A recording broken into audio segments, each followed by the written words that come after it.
we've been reporting to you that U.S. factory production cooled last month, raising concerns about economic recovery after rising 0.6% in July, industrial output rising just 0.2% in August. Joining us now to discuss this, the rest of the day's economic data as well, senior U.S. economist for Bank of America, Merrill Lynch, Meyer. Michelle, thank you. Thank you. So we're looking at the data. We've got New York manufacturing index off, but new orders and shipments higher. It seems that the one constant we have is that we're just not moving anywhere. That's pretty much what's happening. We're seeing continued production growth, but it's happening at a slowing pace. So total industrial production is up 0.2, as was manufacturing production. Interestingly, is if you dig into some of the components within the report, it shows that most of the gain in manufacturing production was for business equipment. Production of consumer goods is already starting to fall, and that reflects what's happening in the overall economy.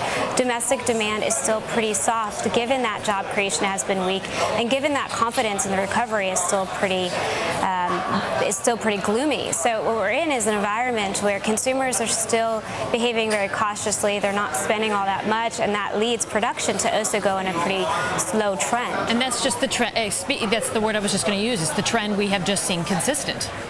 Exactly. Yeah, that's exactly right. If I look back 6 months ago or even 8 months ago, you had seen much stronger production data, because what was happening is we were in the beginning of the recovery, and businesses and manufacturers had cut production to unsustainably low levels, where there was a natural need to bounce higher just to replace some of the goods and the equipment. But now we're past that replacement cycle, so we're now in the point where in order for production to continue to grow, we need to see demand return.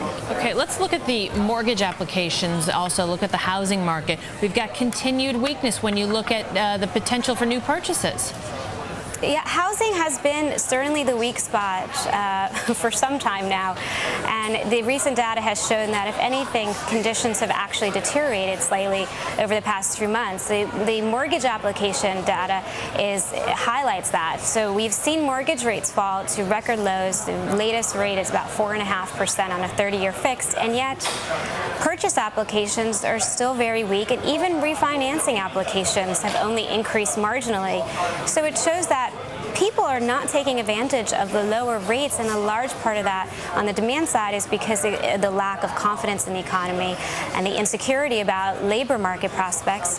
And on the refinancing side, some of it has to do with some technical factors, in that it's difficult to refinance for many people. It's a lot of paperwork, and there's some capacity constraint on servicers. Meyer, thank you so much. Appreciate your time. Anytime. Happy to be here.